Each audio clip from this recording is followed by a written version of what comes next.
I have to say I'm a little nervous only because I have enough material here for about 3 hours. We're not in a rush. Yeah, this one is.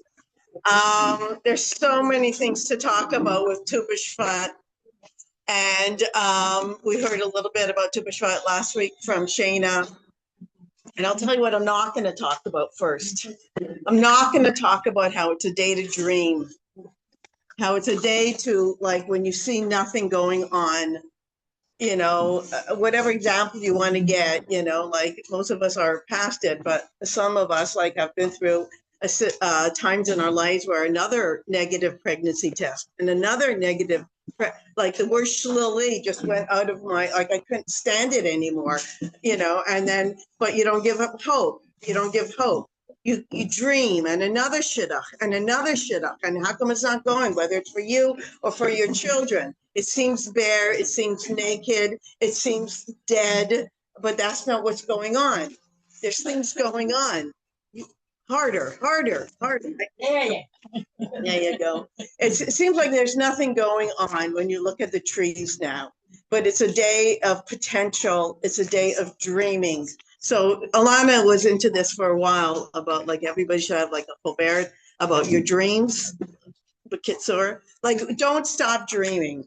Okay, look at Yosef. He did it. I mean, anyways, That's giving up hope. It's giving up hope. And actually, hope is one of the words at the last chapter of Shar Bitachon. He's got 10 words for Bitachon, and one of them is hope. You can always have hope. You can't say, I don't know, I know this is going to happen, or I know this is going to happen. I know that we don't know, but we could hope.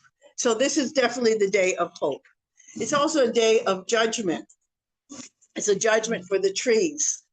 And some of us are like Rosh Hashanah, judgment. Oh no, I'm being judged. No, because there's a concept that we have that there's a Dayan and Diyun.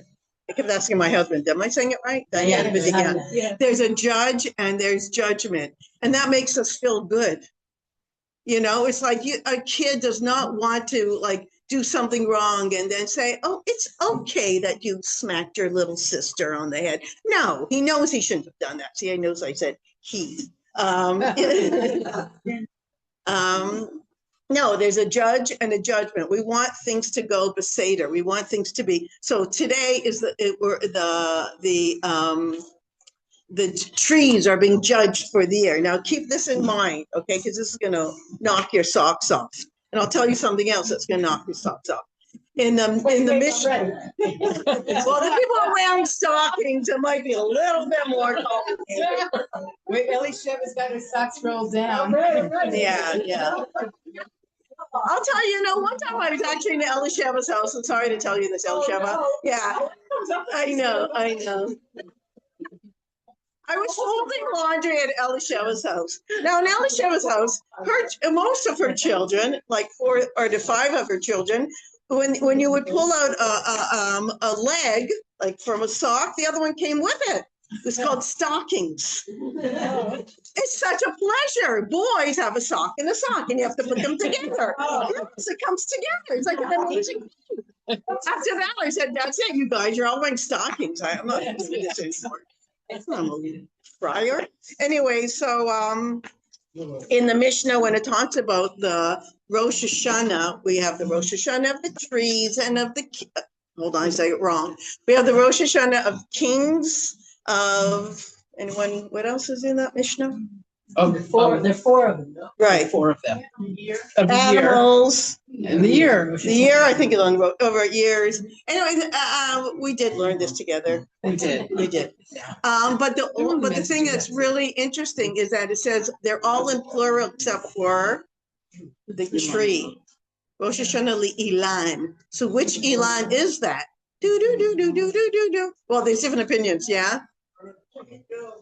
What? Etrog, that's the one I wanted to hear, but there are different opinions. But the etrog is, thank you, Rivka, is the one, and we're going to get to that. We're going to get to that also. So remember this part about the judgment and about the esrog tree. Okay, some people say here it is, King's Years, festivals. Some people say it's the Eitz Hadas. Anyways, but there's definitely an opinion of the esrog. Oh, sorry? Maybe that's enough with enough. Ooh, maybe. And I think there's also a pretty wide custom that today we daven for a beautiful esrog. And in fact, if you go, oh, well, that's kind of cute. Well, who says, well, like you want a good source for that? Well, just the Ben Ish Chai, if that's good enough for you, has actually a tefillah to say. Rabbi Gladstein, in his book, he writes down the tefillah to say today for an esrog. So you might ask, why today are we davening for an esrog? Well, we said one reason is that because it says Rosh Hashanah Ilan, but I'm going to give you another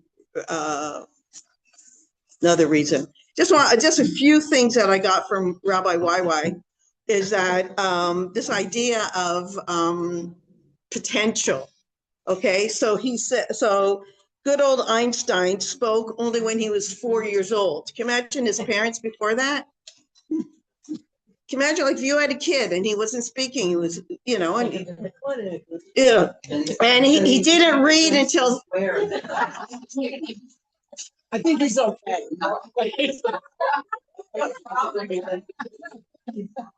He didn't read until he was 7 years old. He was expelled from school, and he was refused admittance to Zurich University. Just So that's all for me. areas you can still get there.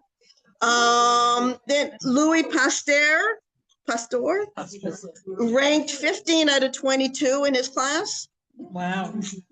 We all know about Beethoven, right? 5 sympathies, and he was deaf.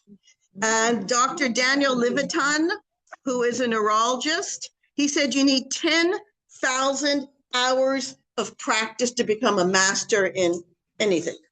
Musician, athletes, right? Because can you imagine? Most people are not masters, because when they go dun dun dun dun dun dun dun dun dun dun, forget it, and they most people are like, don't just keep it up. You're right. You have to really keep going and going. Really want it. You have to want it, and you have to do it, and you can't be discouraged. You have to keep dreaming, and you have to keep hoping. Okay, so and then there's the bamboo. Oh, I have so much here. Churchill said, this is a great one. Success is going from failure to failure without losing enthusiasm in the process. Okay. Success is going from failure to failure without losing enthusiasm in the process. You would think like, oh, I was successful. I'm all motivated. No, that's not what he says. I mean, because how many failures until you get the. Do you think Thomas Edison? Okay, yeah. Right. Yeah. Also, the guy who did Kentucky Fried Chicken. Well, there you go. And he was 80-something years old. Okay. By the way, this has nothing to do with nothing, but you want to know, this is absolutely nothing to do with anything. Do you know who invented Heinz ketchup? Mr. Heinz. Mrs. Heinz. Yeah. So Rabbi YY says, open yourself to your new sap, celebrate the results, the future. The brain absorbs this reality. It's a quantum holiday. You know quantum physics? Yeah. Don't ask me what it is, but The idea that something's happening here, and they feel it in Australia. Now it's been proven, but we know this. We know you could daven for somebody. We know this, but it's the same thing. So this holiday is like, this day has so much potential that it's really, once you know more about what's going on with the trees and the sap, this is the perfect day. It's not in June or July when you see the buds and the flowering and the beautiful trees and the beautiful fruit. That's not when we do Tu B'Shvat. That's the product. That's from Hashem. What we're going to do, what we're taking with our potential, we're celebrating potential. We're celebrating the what could be. We're celebrating our fruit. And what's our fruit? Rashi says our fruits are our maisim tovim, which produce more fruits. Our fruits are our mitzvos. You want to do more and more when you hear about that. The bamboo tree doesn't show any signs of growth for 4 years. And then it grows 90 feet in 6 weeks. I think I was a bamboo the last. What tree?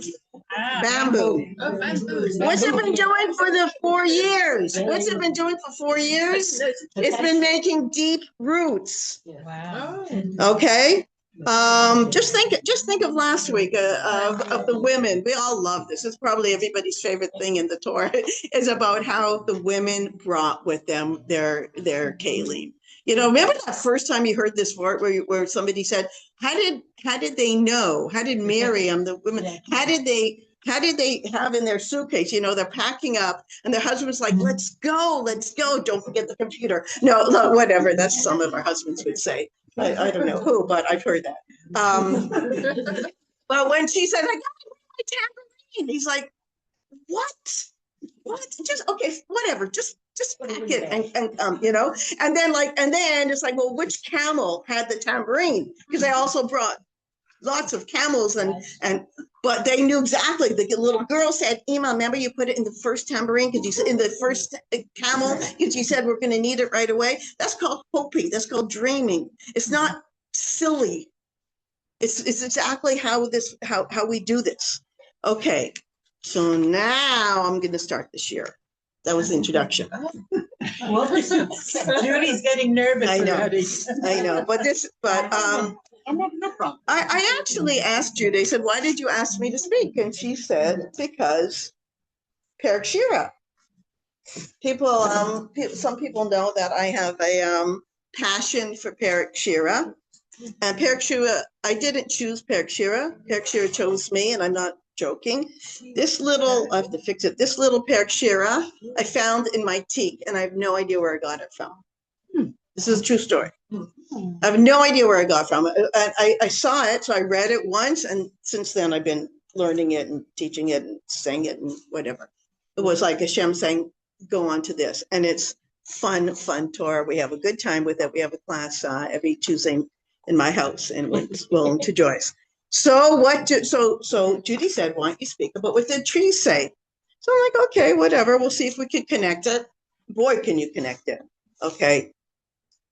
What is Perek Shira? Perek Shira is a collection of 85 different creations. 85. And that different creations, anywhere from the sun, the moon, Gan Eden, Gehenna, animals, clouds, birds, and they all sing a song to Hashem. Okay, that's the quick dip of Perek Shira. What's the source? Well, there's about like who wrote it. There's different opinions. Some people say people like Rabbi Kiva and that group. Some people say that it was Shlomo Melech. Some people say it was David Melech. Some people say it was David Melech and Shlomo Melech. Is it a collection? It's a collection. It's not known. Yeah, thank you. It's not known for sure who wrote it. Okay, so what do the trees say? I'll read it in Hebrew, then translate it.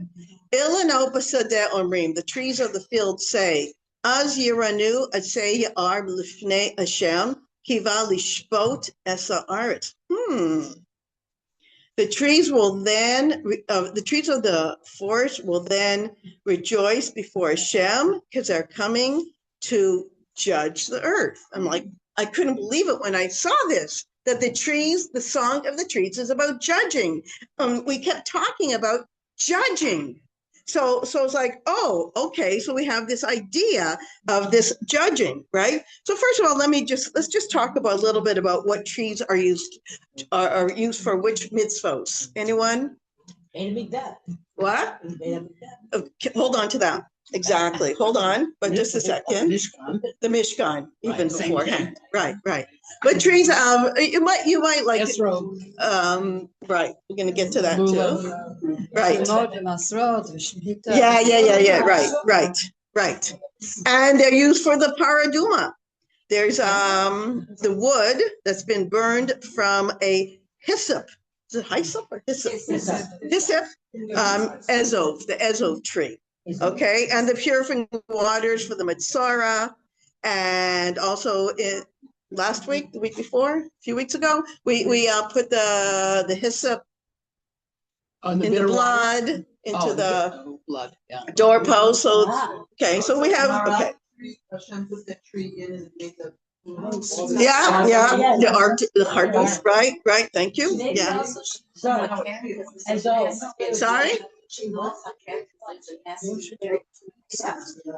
Okay, so now listen to this. Listen to this. So there's a big beam in the Mishkan. Thank you. Boriach Tachton. I also was asking my husband if I say it right. Wow, good for you. That's why she's there. Boriach Tachton. It's a long beam. Okay, and not only that, my husband told me yesterday, is that it turned around. Kind of cool. It bent the piece of wood. It was a pretty. So where did they get that in the Mishkan? What was it used for? Just explain what it was. It was in the Mishkan. It was to hold the boards. All the boards had to be held together. So there was a thing on top, and there was a thing on bottom, all the favim and all the sockets and all that. And then there was this one board that went through the middle. All the others were on the outside, and this went through the middle of the boards, and then it made a left turn and made another left turn. So how does wood turn? Yeah, no, it's a miracle. Not really. So the question is, where did they get this huge piece of wood in the desert, right? Yeah. So this is the cool thing. Avram Avinu planted it, right? Yaakov Avinu brought them down to Egypt. The Jewish people carried them into the desert. Then they were used for the Mishkan. Pretty impressive, right? And now the trees can finally sing Shira. So now, why? Because they're being used for what? Their purpose. Because we're supposed to be, this is what we're here for, to figure out what's our purpose. But as far as Perek Shira is concerned, inanimate objects have a Shira that's waiting to be unleashed through their avodas Hashem. Okay, that's from this. Okay, so now I'll just tell you a few cute little things, and then we'll tie it up. In the Gemara Baba Basra, She used to be afraid. it says, Yeah. Rabbi Yochanan understood the conversations of the palm trees. Rabbi Yochanan, the Rashba, I won't go into that. It's a comment, big person. I'm just telling you how much I just love this stuff because it's like from Dr. Doolittle. Rashbam says that Shlomo Melch spoke to the trees, and the Ben Yoda says the Ari was able to understand the language of the trees on a deeper level. And the Yad Ramah says that trees speak through motions and signs, similar to the way that Noah was able to understand the dove and the raven.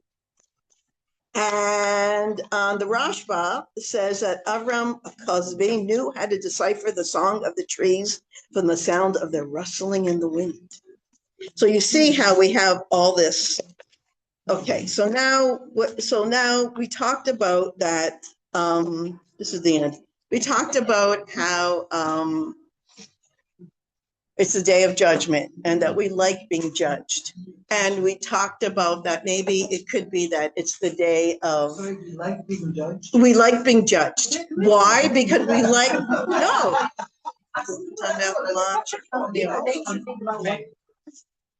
But is the judgment for the trees or for the people? We like being judged by the true judge. We want to know what's right. We want to know what's correct. We don't want any, I can get you out of this. No, I don't want to be out of this. I want to know what I need to improve on. I want to know what's my mistakes. I want to be able to move forward. Don't, you know. Evaluation instead of that.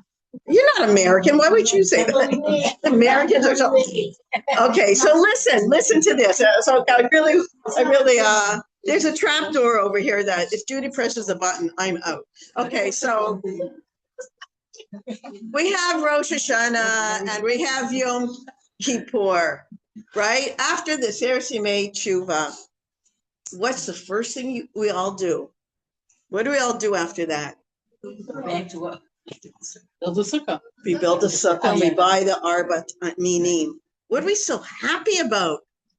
What are we so happy about? We just had judgment. Karen. We got judged because we were happy with it happened, and we know and we're confident. But if it happened and you just got a 30-year sentence, you wouldn't be buying you'd be upset. But no, you feel like it's going to be good. You know it's going to be good. So what do? We get together 4 different trees. I didn't make this up, but we get together the 4 minim and we get the esrog, and we go out and we celebrate, and we are happy because this is why we daven today, and that we should have a beautiful esrog for our husbands, our sons, maybe for ourselves, whatever it is, and that we're confident that whatever Hashem is judging, and he should judge the world also, which he does. And that we're going to be judged as Eretz Yisrael and Am Yisrael, we're going to be judged for good, and that we're going to have the simcha that we have on Simchas Torah. I mean, on Sukkot, sorry. That was a Freudian slip.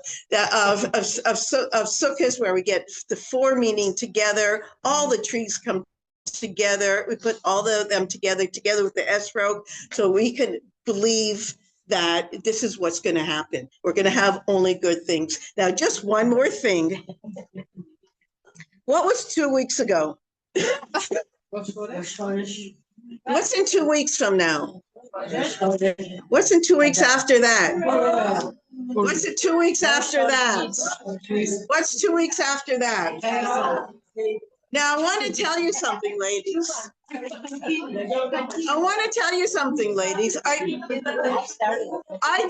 this from Sivan Meir.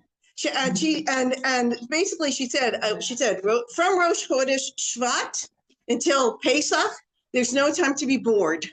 No, absolutely not. And you have to decide: are you going to be like, oh, is Purim's coming? Oh, Pesach's coming. Oh, or is it going to be like Purim's coming? I'm going to Torah Gems, and I'm not going to read the Art Scroll Haggadah every year, or I'm going to get another one. I'm going to get the Breslov one. I'm going to get the Chabad one. I'm going to get another Megillah, and I'm going to get excited about Purim. But Purim's stressful. It's stressful. So you know what? Why don't you start now? Yeah. Why don't you put some stuff in the lachmaniyot in the freezer now? Why don't, if you do spring cleaning for Pesach, do it now. We're on a roll now, ladies, and it's supposed to be exciting. It just depends on how you look at it. But it is not only Meir and Krause, but all of us should be excited that all the Chagim are coming and what we could do about it. Thank you very much. Oh. Yeah, you so. Can I put my socks in? Yes, please. I remember which brother was the workshop was at 12, whatever it was. You know, people say you are what you eat, or you are what you say, or you are who your friends are, or whatever. You are what you dream. So think about it. Yeah. You feel things that are really high, or just something that that's a good thing. Like, you know, ice cream. Yeah, ice cream. What are your real dreams? Write it down. Because you're sort of like Hashem sees who you want to be. You really want to be. Not just want to be, don't want to try to do that, but you really want to be, you're trying to do. That's what you want. That's sort of like a projection. But who do you want to be? Wow. Okay. Tov. I'll just sum it up. Be nice. Be nice. Talk nicely. Be nice. That's it for today. That's our halacha for the day. Okay. What are you gonna do? Okay. Sorry. She used to be afraid of me. I liked it better, I think. I don't know. So, all right. Well, it is Tu B'Shvat. That's pretty exciting, right? Okay. It's not about eating dried fruit. That's all. That's what we need to know. She told us what we need to know. Why did you tell me that before? You should eat fruit. Nothing about dried fruit, by the way. There's no makom specifically for dried fruit. Right. I think that's it too. Right. That's my guess also. So, okay. So today we want to thank, first of all, we want to welcome, we haven't seen her in a while, Tanya Tova, who is here, Baruch Hashem, and she is also sponsoring breakfast in honor of her mother. It's her 30th yortzeit.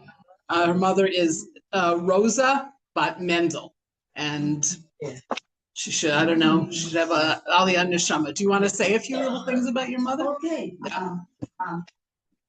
I was following Doba and take a lot of time, but then I'm afraid of reading much more than Doba.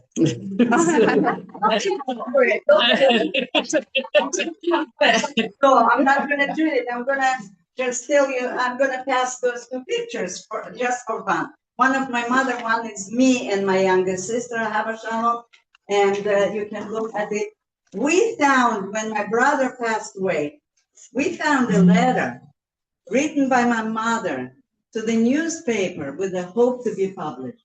She wrote it in 1972 in Vitebsk. We translated it. I'm not going to read all.